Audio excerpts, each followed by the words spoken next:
Hi, I'm Kushi. I'm a first year Cambridge student going to study economics and a tutor at the Oxbridge group. And I thought it might be useful to go through my personal statement to help anyone who might be applying or thinking of applying to Oxbridge, especially for an economics related course.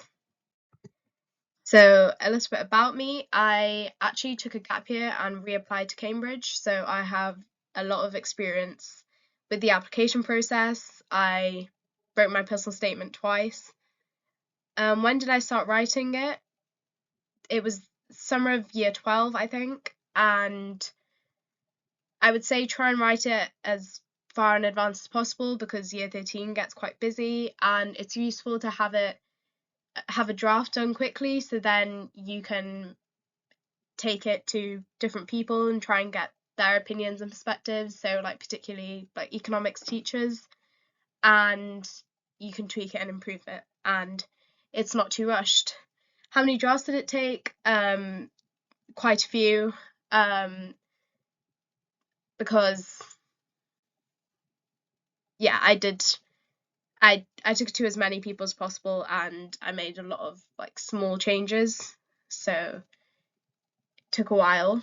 And say if you're struggling to think about where to start, I would say think about a theme or a few themes and topics you're interested in your subject and write a list with like any books you've read about them, any essay competitions, any videos or podcasts you've watched, lectures, any online courses, things like that, and write a list. And once you have that, then just write a draft. Just it doesn't need to be good at all. It can be as long as you want, just to get something down on the page. And then once you've done that, you can start rectifying it and making tweaks and trying to fit it in the character count.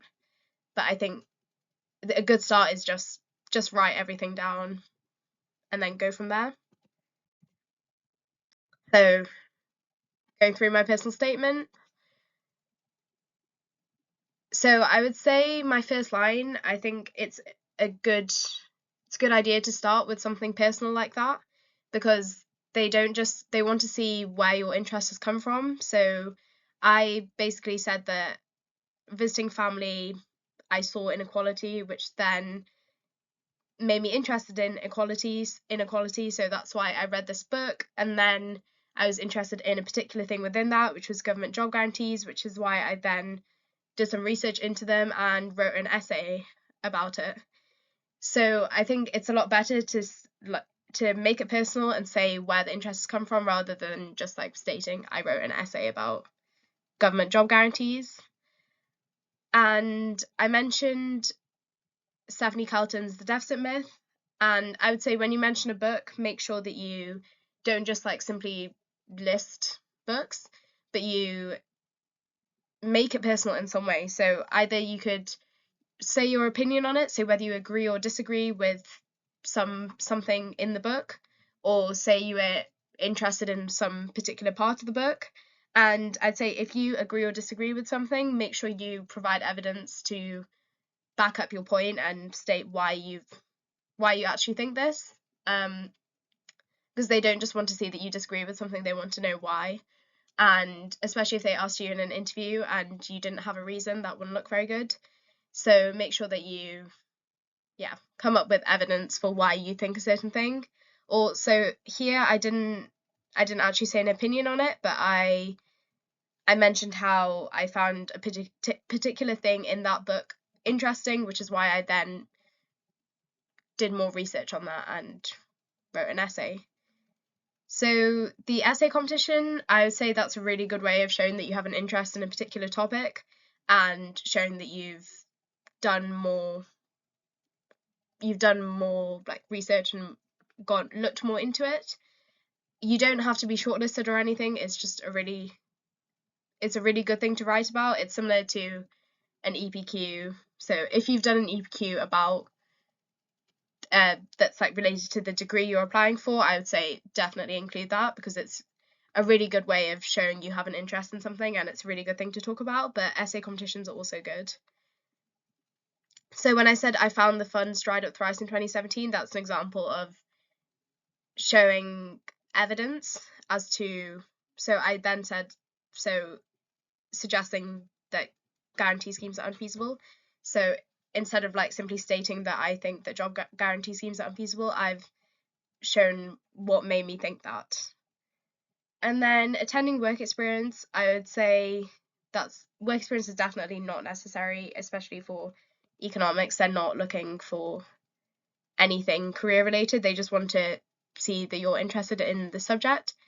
So I'd say only include it if you can find a way to make it relevant to what you're talking about. So I think I did that quite well because I mentioned microcredit. But if you're not able to, then I'd say there's no point in including it because they don't just want like a random line saying that you did some work experience somewhere. They want it to be related to the topical theme that you're talking about and to show your interest in economics rather than in something like finance.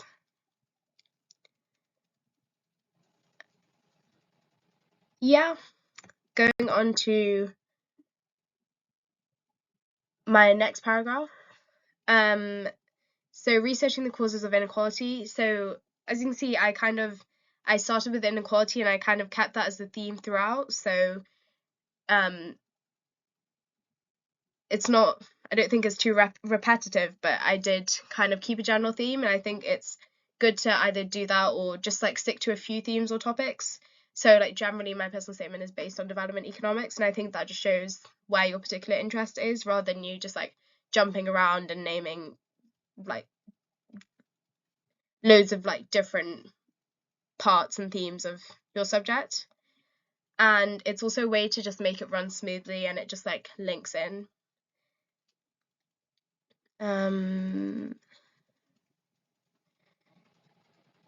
So I would say where I said I argued in a Durham schools debate, I would say that I probably should have shown more evidence to why I like had my view. Because if you're disagreeing with like professional economists, it's probably good to show that you have like a lot of evidence or some evidence to back up your view rather than just like stating that you disagree with something. And then I would say my last line is a bit of a throwaway line and wasn't really necessary because I kind of started a new point saying this is politically unfeasible, but then I didn't come up with a solution or something that was feasible. I just kind of said that I'd try and find an approach in the future, which I don't think is very good to do. So I'd say if you're talking about like if you have an issue with a policy or something like that, it's good to like come up with a solution or a different policy that you think would work better, rather than just like stating that you don't think this would work and then how I did. I wouldn't say that's a very good line. My next paragraph, so I've tried to link it again. So my previous paragraph was related to microeconomics and this one's related to macroeconomics. I would say obviously micro and macroeconomics are the main staples of any economics course.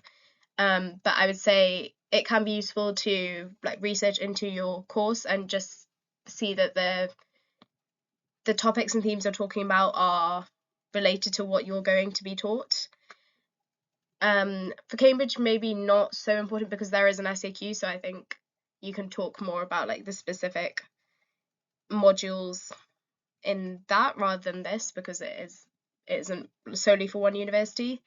But it is useful just to see like that you're on track with what the course is teaching, so they'll see that you have an interest in the things that you're actually going to be learning at the university. And I'd say my line about my interest in applied maths and then the maths Olympiad, I would say that's probably not very relevant because the maths Olympiad isn't really that related to applied maths or baseline regression. So I think that was me trying to fit in something that I'd done when it doesn't really work there.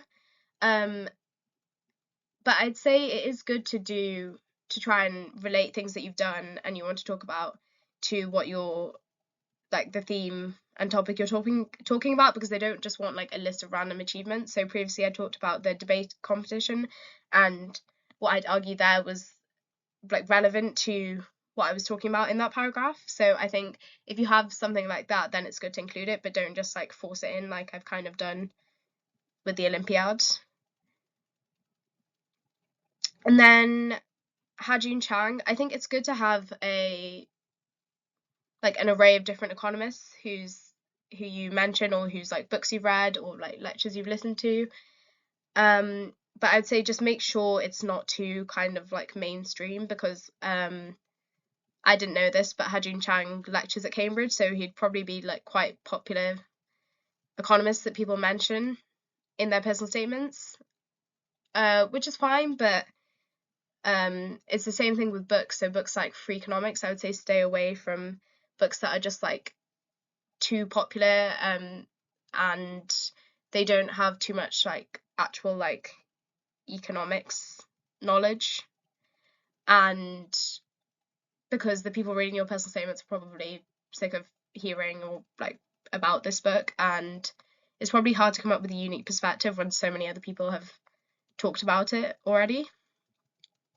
So just if you're aware that an economist is like really popular with your university, or people tend to read a lot of this specific book, try and steer away from that.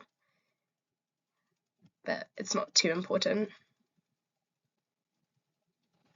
And then my final paragraph is definitely the least important.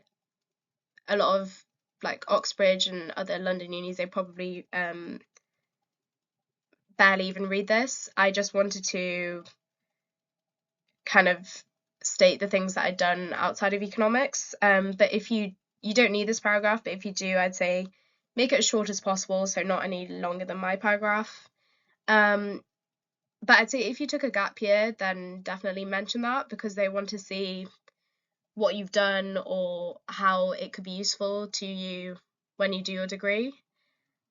And especially make sure you can think of a way that you can link it into your degree, or how it has helped you, because they did ask me something along those lines in my interview, so it's good to be prepared and to think about that beforehand. But I'd say if you were thinking of reapplying and taking gap year, I would definitely recommend, like, you're not disadvantaged at all, as long as you can explain what you did in your gap year, or how it's kind of relevant to your course, or how it can help you study, then I definitely recommend. It's not a disadvantage or anything. And then my very last line, I realised that I'd explained my interest in particular, I'd shown my interest in particular topics within economics, but I hadn't actually explained why I'm interested in studying economics as a whole. So I thought that it could be nice to just end on why I'm actually interested in studying economics. And my final tips, I would just reiterate, they don't want a list of just like books or achievements that you've done. They want it to be personal. They want to see what you found interesting in that book or didn't find interesting, which opinions of the author you agree with or disagree with, and why, and evidence showing that you like looked further into this. So in my statement, I only really talked about probably like 3 or 4 books. So they'd rather you stick to like a few books, like a few themes or topics, rather than just like listing a bunch of things. I'd say try to write it in advance if possible, because it just means you have more time to make changes and to show it to other people and get advice from other people, and you're just not rushed, and you have more time to do to prepare for the admissions test and interview and things. And good luck. Hopefully that will help you if you're writing a personal statement or thinking of writing one in the future. Thank you for watching.